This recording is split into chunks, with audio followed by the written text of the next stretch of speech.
Hello everyone, welcome to my YouTube channel Karkhan education. मैं आज फिर से लेकर आया हूं आपके लिए आरआरबी जेईई एग्जाम 2024 के प्रीवियस ईयर क्वेश्चन सीरीज के लेक्चर नंबर 9 में जनरल मैथ। तो चलिए शुरू करते हैं। Question 1, an aeroplane is moving at a constant altitude at h. At 10 a.m. it's seen as the elevation 30 degree, and after 1 minute, मतलब 1 minute later, it observed at elevation 60 degree.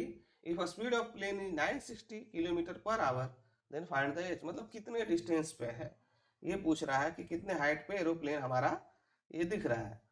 तो देखिए क्या है कि आप इसको इस तरह से, ये हाइट है ना, कि सबसे पहले जो प्लेन है वो क्या देखा जा रहा है कि कितने डिग्री पे है, 30 डिग्री एलिवेशन पे। दैट इज ये पॉइंट ए यहाँ से आप देख रहे हैं, है ना, बी सी डी ई। तो जब 30 डिग्री पे आप देख रहे हैं तो क्या है, डी पे है, मतलब ये आपका इस तरह से इस पे। तो ये कितना है, 30 डिग्री एलिवेशन। जब 1 मिनट लेटर देखते हैं तो ये कहाँ पे चला आ रहा है, बी पे, और ये एंगल जो हो जा रहा है दैट इज 60 डिग्री। तो पूछ रहा है what is the height of, मतलब कितने हाइट पे है एलिवेशन पे, दैट इज एच पूछ रहा है।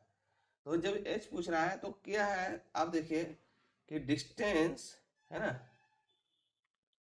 Distance travelled in 1 minute. 1 minute में कितने डिस्टेंस ट्रेवल करेगा, तो देखिए 960 किलोमीटर पर आवर के स्पीड से जा रहा है, और 1 मीटर में, तो इसको आवर कन्वर्ट कर दिए, खत्म खत्म, that is sorry 1696, that is 16 kilometre distance travel कर रहा है। तो ये डिस्टेंस हमारा कितना है, दैट इज 16 किलोमीटर। अब हमें डिस्टेंस 16 किलोमीटर मिल गया है, तो अब हाइट एंड डिस्टेंस का यहाँ पे फॉर्मूला लगाएंगे कि ट्रायंगल, तो उसमें ए बी सी है ना, in triangle A B C, तो देखो tan क्या हो जाएगा, 60 equal to b c upon a c. तो ये हमारा tan 60 क्या है, √3, तो B c upon a c. तो यहाँ पे हमारा बी सी की वैल्यू निकल जाएगी √3 AC। उसी तरह से ये किस में था, in triangle A B C. अब इन ट्रायंगल है ना, triangle A D E, A D E की बात करेंगे तो यहाँ पे एलिवेशन कितना बन रहा है, दैट इज tan 30, और ये क्या आ जाएगा, दैट इज डी ई, और इसी के बराबर डी क्या है, बी सी के बराबर है, डिवाइडेड बाई क्या है, ए ई, और ये क्या होता है 1/√3 इक्वल टू यहाँ बी सी अपॉन ए, है ना, बी सी अपॉन ए। अब बी सी अपॉन ए, तो हमारा क्या है, बी सी की वैल्यू निकल जाएगी। तो बी सी की वैल्यू फिर से यहाँ से क्या हो जाएगी, that is a E by √3। अब ए ई बाई √3, और यहाँ पे क्या है, ए सी बाई √3। तो हमारा क्या होगा, ए ई इक्वल टू 3 टाइम्स ए सी। अब हमारा क्या है, ए ई जो है हमारा वो क्या है, ए सी प्लस सी ई है, और हमें सी ई है। तो यहाँ पे ये जो सी ई की वैल्यू आ जाएगी, ए ई सी की वैल्यू क्या हो जाएगी, दैट इज 2 AC। अब ए सी ई, तो सी ई देखिए, सी कितना है 16 किलोमीटर, तो ए सी क्या आ जाएगा 16/2, डेट इज 8 किलोमीटर, है ना। तो हमें क्या चाहिए, बी सी का डिस्टेंस, तो बी सी क्या है हमारा √3 AC। तो बी सी इक्वल टू √3 की वैल्यू 1.732 इंटू ए सी की वैल्यू कितना आ गई 8, दैट इज इसको मल्टीप्लाई करेंगे तो 13.86, और बी सी तो ये एच है, that is 13.8 kilometre. Okay, next, what is gain percentage while selling 30 meter of cloth if there is a gain equal to selling price of 11। तो इसमें आपको क्या है, अकॉर्डिंग टू क्वेश्चन क्या बोल रहा है कि 33 मीटर का जो क्लोथ है ना, उसका जो है सेलिंग प्राइस है ना, सेलिंग प्राइस है ना, 33 क्लोथ का सेलिंग प्राइस किसके इक्वल है, 11 क्लोथ के सेलिंग प्राइस। तो ये सेलिंग प्राइस 33 और ये कॉस्ट, तो जो हो गया प्रॉफिट, वो किसके इक्वल है, 11 के सेलिंग प्राइस के। तो यहां से सेलिंग दैट इज ये क्या आ जाएगा 22 SP selling price equal to 33 CP cost price. तो selling price upon cost price equal to क्या हो जाएगी 33 अपॉन 22, दैट इज 3/2। तो यहाँ पे क्या है, लेट एसपी क्या है, that is 3 unit, cost price क्या है 2 यूनिट। तो प्रॉफिट हमारा क्या हो जाएगा, प्रॉफिट जो होती है selling price minus cost price. तो selling price 3 unit, cost price 2, that is profit 1। तो यदि परसेंटेज प्रॉफिट की बात करें तो क्या गया 1 अपॉन है ना, 1/2 कॉस्ट प्राइस इंटू 100, यहां से दैट इज 50। कितने परसेंट आ गए, 50%। A simple interest of a sum of money 2 years is 50 rupees. If compound interest of the same sum at the same rate for same time is 51 rupees to 5, find the rate of interest per annum। तो simple है कि आपका क्या है, यदि S simple interest है ना, simple interest for 1 year क्या आ जाएगी 25 रुपये, क्योंकि 2 साल का 50 हमें, तो 1 साल के लिए कितना हो जाएगा 25 रुपया हो जाएगा। तो हम यदि बात करेंगे, यदि हम बात करेंगे कि compound interest and simple interest for 2 year, दोनों के बीच का डिफरेंस कितना होगा, तो 51 रुपीज 0.25 माइनस 50, दैट इज 1.25। तो रेट ऑफ इंटरेस्ट, क्योंकि रेट ऑफ इंटरेस्ट ही तो पूछ रहा है, rate of interest equal to difference कितना है 1.25, कितने के लिए, हमारा 25 रुपया पर एनम इंटरेस्ट मिल रहा है इंटू 100, दैट इज 5% का इंटरेस्ट रेट है इन ए पार्टी। तो एक पार्टी में क्या है, टोटल गेस्ट क्या है, टोटल गेस्ट इज x। तो बोल रहा है कि आउट ऑफ रिमेनिंग हाफ 1/5 जो है गेस्ट क्या है कोल्ड ड्रिंक्स पी रहे हैं। तो नंबर ऑफ गेस्ट है ना, number of guest who drinks cold drink कितना हो जाएगा x/5। तो रिमेनिंग कितने बच गए x minus x/5, that is 4x/5। Out of remaining half of them coffee. तो ये जो रिमेनिंग है, तो कॉफी कितने लोग ले रहे हैं,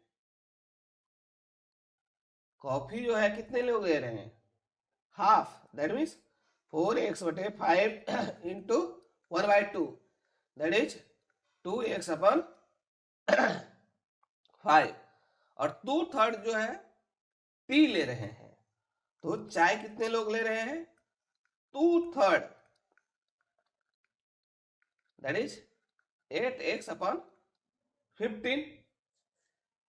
तो अब जो गेस्ट हैं कॉफी और चाय दोनों कितने लोग ले रहे हैं, तो कॉफी और चाय जो ले रहे हैं 8x/15 minus 2x/5 is equal to कितना आ जाएगा दैट इज 2x/15। अब ये अकॉर्डिंग टू क्वेश्चन ये जो 2x/15 आए वो किसके बराबर है? 12 के बराबर है। तो ये क्या हो गया? x इक्वल टू, है ना, ये 2 छक 12, 15 छक 90। तो क्या है? टोटल गेस्ट कितने हैं? 90 है। Total guest 90। 2 students appear for an examination. One of them got 9 marks more than the others. His marks was equal to 56% of their sum marks. What are their marks? तो आपका क्या है? एक जो है सपोज लेट, है ना, marks of one student क्या है? एक्स है। तो क्या हो जाएगा? मार्क्स ऑफ अदर स्टूडेंट क्या हो जाएगी? x plus 9। तो सम क्या है? सम ऑफ देयर मार्क्स कितने हो जाएंगे? Sum of their marks that is x plus 9 that is 2x plus 9। अब ये जो 2x प्लस 9 है ना, बोल रहा है his marks was also equal to 56% of their sum marks. तो जो अदर स्टूडेंट है उसका मार्क्स क्या है? x प्लस 9 है। इसका मार्क्स किसके इक्विवेलेंट है? कि 56% of the sum of their marks. तो 2x प्लस 9 इसके बराबर है ना। तो इसको यदि आप करेंगे तो 14 चुका 56 और ये 25, दैट मीन्स 25x प्लस 25 नवा 25 से 225 इक्वल टू 28x प्लस 126। तो यहां से हम क्या है? 28 माइनस 25 करेंगे तो कितना होगा? That is 3x is equal to क्या है? 99। तो x इक्वल टू 33। तो एक स्टूडेंट का मार्क्स कितना है? 33। तो अदर स्टूडेंट का क्या हो जाएगा? x plus 9 that is 33 plus 9 that is 42। तो 42 और 33 is B. If A, B, C, D are 4 whole number such that A plus B plus C equal to D, when A, B, C are all odd number then find the number of C. तो इसमें आपको क्या होगा कि आपका A, B, C, D है। तो देखिए आपका क्या है? यहां से A plus B plus C plus equal to D। अब A 1 ऑड नंबर है तो 1 प्लस 1, C हमें मालूम नहीं है। और ये किसके बराबर है? ये जो है दूसरा ऑड नंबर 3 है। तो C भी क्या हो जाएगा? 3 माइनस 2 दैट इज 1। अगेन फिर से क्या आया? ऑड नंबर ही आया। तो ये क्या होगा? Also odd number. 4 वेसल, है ना, 4 vessels equal size are filled with a mixture of milk and water. The strength of milk in 4 vessels is this one. If all mixture are mixed, what is the ratio of milk to water? तो simple क्या है कि आप देखिए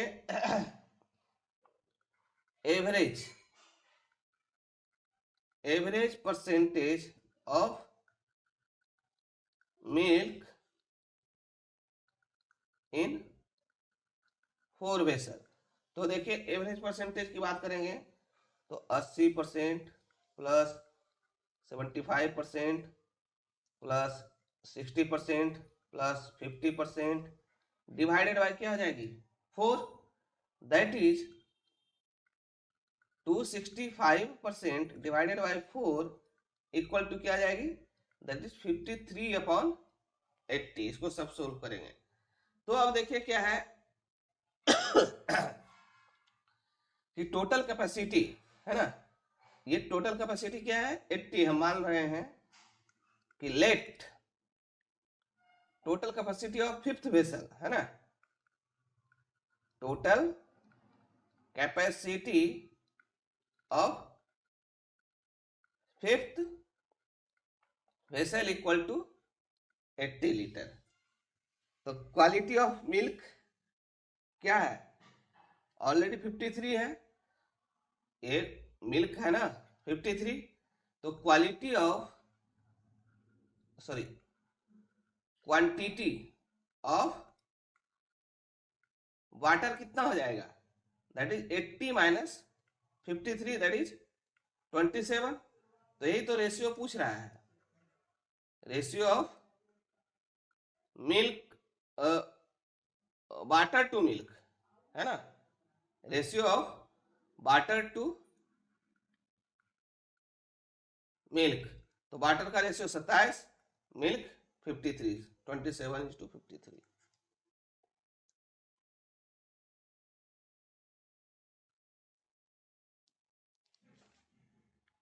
अब क्या है आपका, ये 12,000 रुपीज इन्वेस्टेड है 10%, another invested 20%, simple interest together at gives a 14% income, what is the total investment?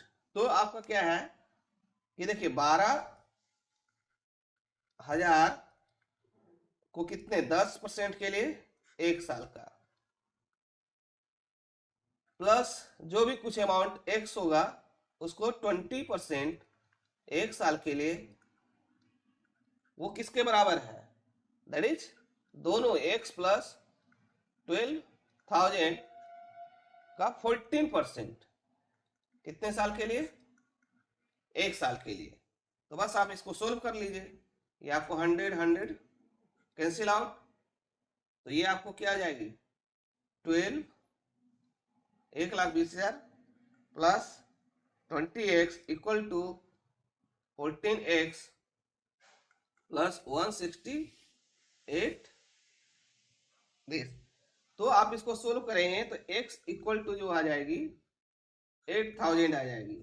तो टोटल सम कितना हो जाएगा, टोटल सम ऑलरेडी 12,000 पहले से है plus 8,000, that is 20,000, option D. In how many year 5,000 grade two 10,000, मतलब double. तो double होने के लिए क्या है, 5,000 लिए हैं, 5,000 हमको इंटरेस्ट आना चाहिए, 5,000 हमारा कैपिटल है, कितना है इंटरेस्ट रेट 12.5, टाइम हमको मालूम नहीं है, डिवाइडेड बाई 100, तो ये कैंसिल कैंसिल। तो t इक्वल टू 1000 अपॉन 125 काट करेंगे 8, तो 8 years. Rakesh is standing at a point, he walks toward the east. तो अब इसको इस तरह से क्या है, north south east west, he walks towards east, है ना, 20 मीटर यहां से कोई खड़ा है और 20 मीटर गया, है ना, फिर 10 metre west, 10 metre west sorry south, then 35 इसने यहाँ आया, then again 5 metre north, 5 metre north, again 50 metre east, मतलब इस पॉइंट पे आ गया। तो यही तो हमारा पूछ रहा है कि कितना डिस्टेंस पे है। तो ये देखो कितना 20, ये 35, ये 5 और ये 10। तो ये सिंपल सा है कि यही तो है। तो क्या होगा 10 माइनस 5 इक्वल टू 5 मीटर पे है। What is the LCM of this one? तो देखिए फ्रैक्शन का एलसीएम जब भी है तो 1.05, इसको क्या लिख सकते हैं 105 अपॉन 100, 2.10, इसको क्या है सीधा लिखिए 210 अपॉन 100। तो अब यहां से हम जब करेंगे तो ऊपर वाले को क्या करेंगे एलसीएम, तो 210 हो गया, नीचे वाले का एचसीएफ तो 100 हो गया, दैट इज 2.1। तो इस तरह से हमने क्या है 10 क्वेश्चन किए। यदि वीडियो आपको अच्छा लगा है तो आप अपने दोस्तों के साथ शेयर करें, लाइक करें, कमेंट करें, और यदि चैनल पे नए हैं तो चैनल को सब्सक्राइब करें। Thanks for watching.